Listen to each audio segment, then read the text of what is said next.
Hi, this is the latest in my Patches on the Fly series. I've previously looked at the sawtooth, the pulse, 2 oscillator tones and noise, and in this one I'm going to look exclusively at pads. I had intended originally to look at more complex pads in this, but as soon as I started playing with this little thing here, I could get so many nice classic pad tones out of it that sound similar to the stuff I've got behind me. I thought, well, I'll just concentrate. Well, actually, after I edited it, I realised that this bit's 17 minutes long just using this bad boy here. And it's great, this, because although it's a wavetable synth, it does do virtual analog waves as well, and it's got analog filters. And even if you know how to make pads, one big takeaway from this video is just listen to it. It's just a beautiful 17 minutes of nice tones. Anyway, it's nice to make your own tones. Obviously, you can call them artisanally created, artistically crafted tones rather than presets. You get a lot more enjoyment out of it, and it's a lot more fun making your own tones than just clicking on a preset. And you can get things to really match what you need in your track. So here we go, classic tones from a modern synth. Starting off then with an initial patch, just a simple sawtooth to turn that into a pad. We had some attack and we had some release to the amp envelope.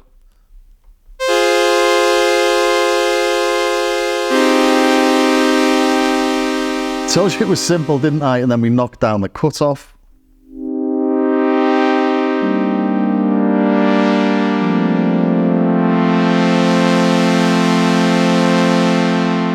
So you just change your cutoff to suit. I'll turn the envelope amount off on the filter for now. And yeah, that is super simple, nothing impressive about that. But this is why the Juno 106 60-6, the Korg Polysix, had chorus.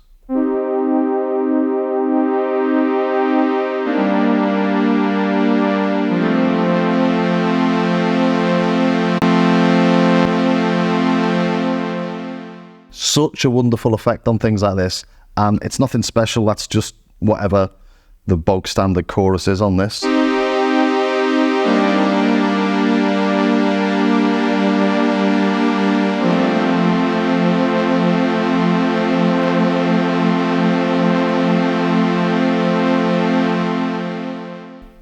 And then, of course, no pads fully complete without a bit of reverb.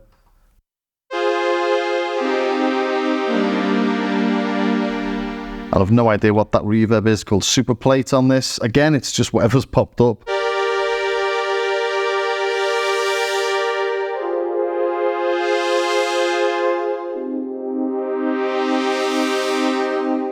To make it more synthy, we add some resonance.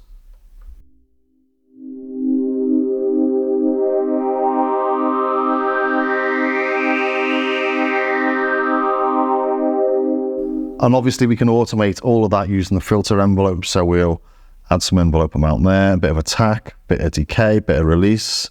Put the sustain on 0 so it goes up and then drops again.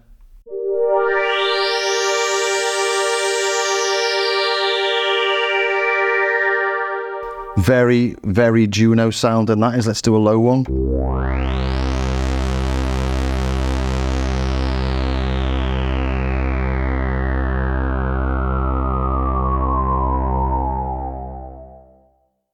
We did have a sub-oscillator on those things, but I don't really put a sub-oscillator on pads. It tends to muddy things up because you're playing chords. But let's just see what happens when we stick one on. So a square for the sub, turn the level on that down a bit. Let's turn all this off for now, just have the cutoff on full. Turn the effects off.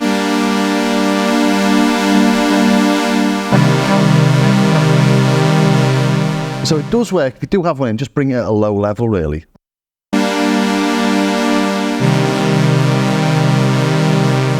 And if it does get a bit muddy, things like the Junos did have a high pass in there as well.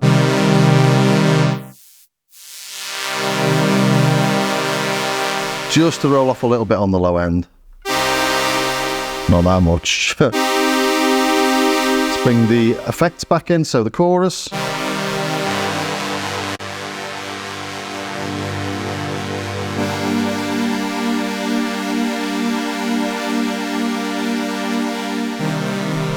take that out altogether. I prefer it, as I say, without the sub. We've tried the sawtooth, let's try the pulse. Let's take the effects off for now. So we go to a pulse, and what we're going to do is a little bit of PWM, obviously. Let's put oscillator 1 onto a square. Go to an LFO. Different synths will have different ways of adding PWM. On this, we go into the LFO, go into the menu there, add the amount and the frequency.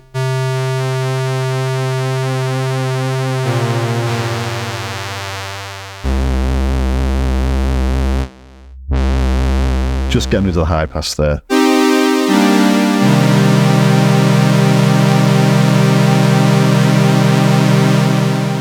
Nice, big, thick, rich tone. Let's reduce the cutoff.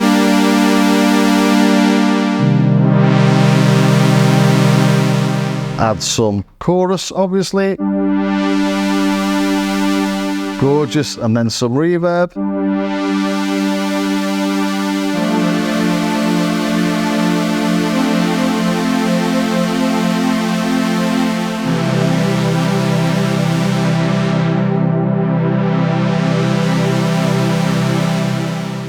Actually doing quite a fast LFO and a fair amount of modulation. Gives these sort of almost like twinkly sounds on the top end.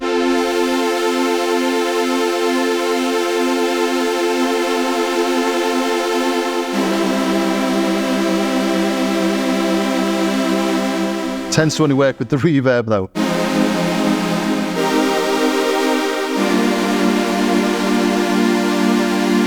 You slow it down, it's a lot more swooshy. But don't be afraid of going really quite fast. Turn off the effects. Sounds almost like an organ, doesn't it? Turn the release off. Sounds like a harmonium.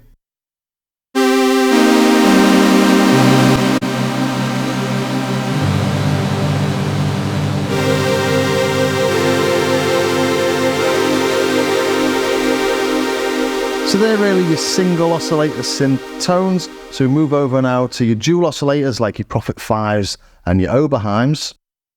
But we'll take the PWM off for now. We'll put this back on a sawtooth. Put the LFO amount on 0.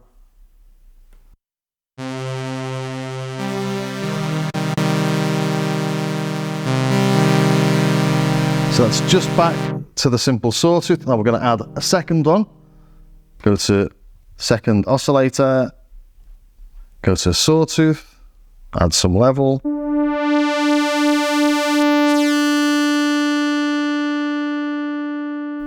If it's tuned exactly the same, you get a bit of a phasey sound.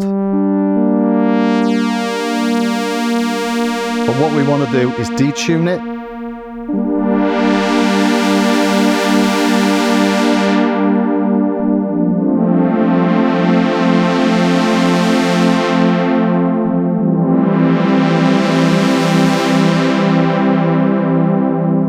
And again, you can do everything I'm doing there with the cutoff, with the filter envelope. So let's just do something, a bit of attack, a bit of decay, a bit of release, add some envelope amount, a bit more attack.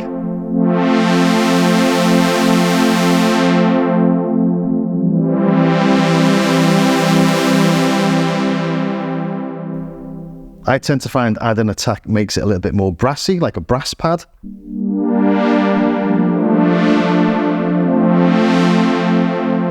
Again, we can make it much more synthy, add some resonance. Let's turn the attack down to 0, but have some decay.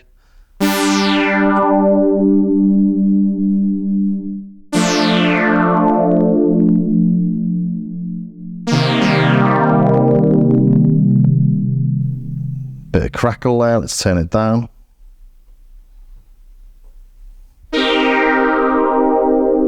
Let's add the effects, and let's put a chord on, make it easier to play.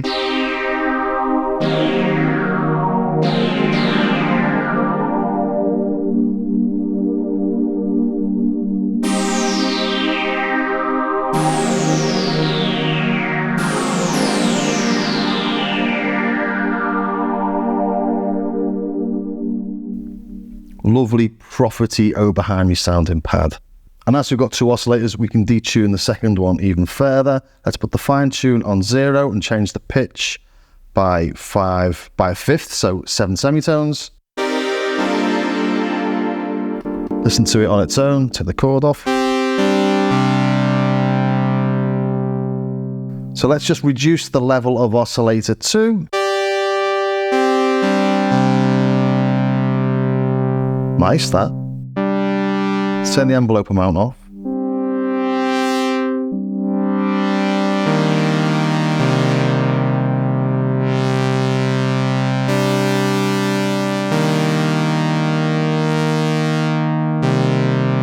Add the chorus. You don't need chorus as much when you've got two oscillators, but it works better when you've got two detunes because they're both bang on, so you're not getting that sort of drifting between the two oscillators.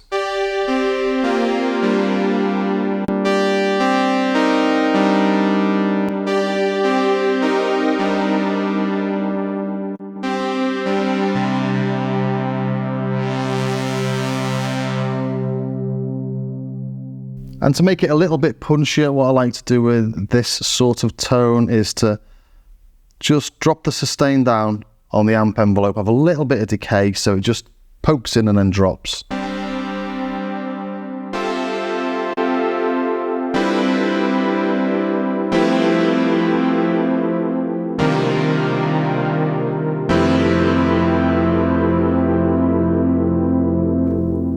We've still got that little bit of envelope on the filter.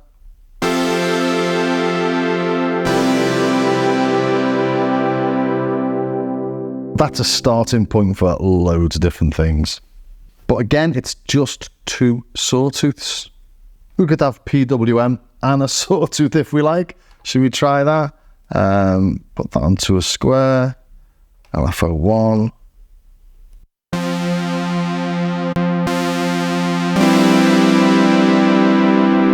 Nice again. Does sound very profity to me.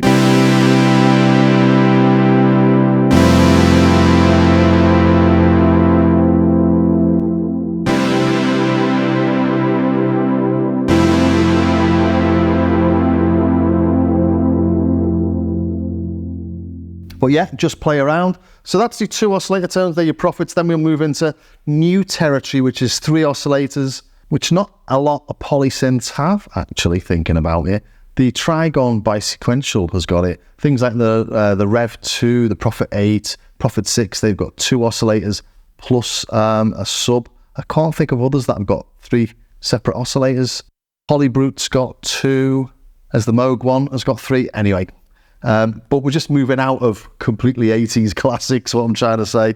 Again, let's knock oscillator 1 down to a sawtooth and turn oscillator. Well, let's see what we've got so far. Okay, let's bring in oscillator 3. And I'm bringing that in as a triangle because we've got quite a lot of harmonics in there already. A triangle or a sine just makes it a little bit softer. And this is at an octave above the others.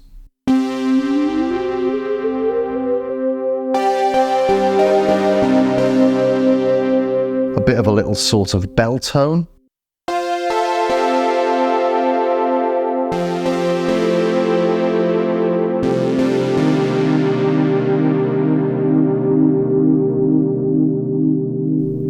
Now this is where you can start modulating the levels and stuff of the different oscillators.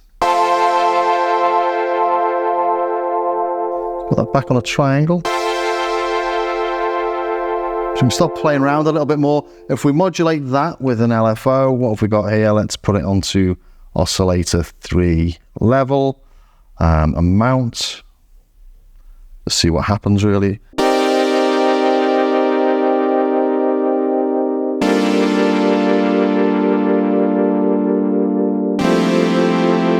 Nice. Let's add some reverb. I've not used the pan spread on this, I'll just throw it on.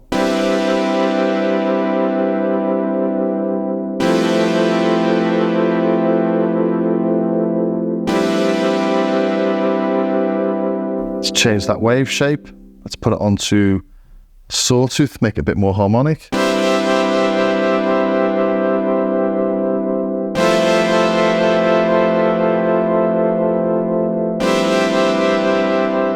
does sound lovely, this thing, doesn't it? Let's chuck the chorus on.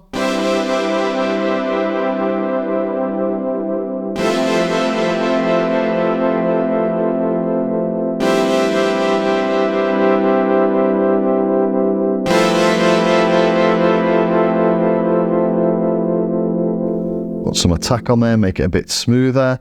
What have we got on that LFO? It's a triangle. Let's turn it into a sawtooth so it's a bit more obvious.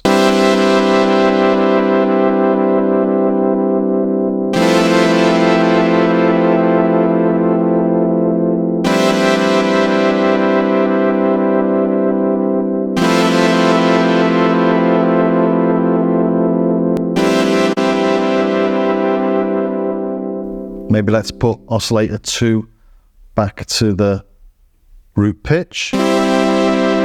Detune it.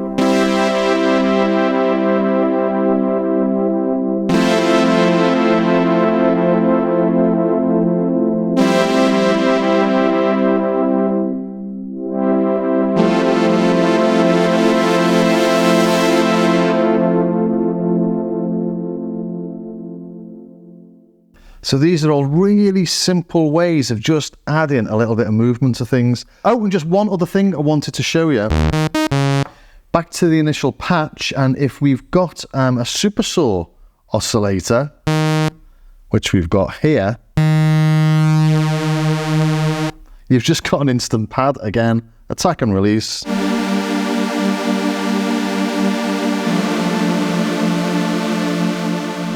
It literally doesn't get simpler than that. 2 knobs to turn. Let's add some pan spread. Chorus. Reverb.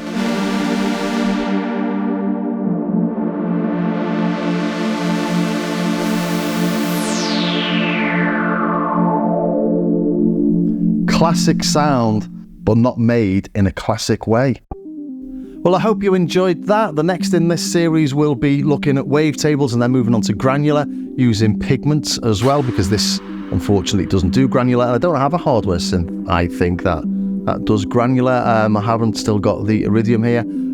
So yeah, I do hope you enjoyed that. I hope you get some use out of it and can use some of those techniques in some of your tracks. If you did like it, please do subscribe, ring the bell, join me over on Patreon. This channel is funded by affiliate links, YouTube ads, and my wonderful patrons who pay less than the price of a dodgy coffee a month for free patches, samples, and other nice little goodies. And do take a look at my Starsky Car website. Again, there's patches, there's samples, there's free stuff to download, but it is really nice if you pick up some of the paid for bits, even if it's just some of the cheap ones. Like I always say, TR606 with some distortion added from various bits and bobs in the studio. It's only $3, but it really does show that people support the channel, and it really does help. And most of all, thanks for staying to the very end. And the biggest thanks you could do is actually use some of those techniques on some of your tracks. Do let me know if you do and if they were useful, and I will see you next time.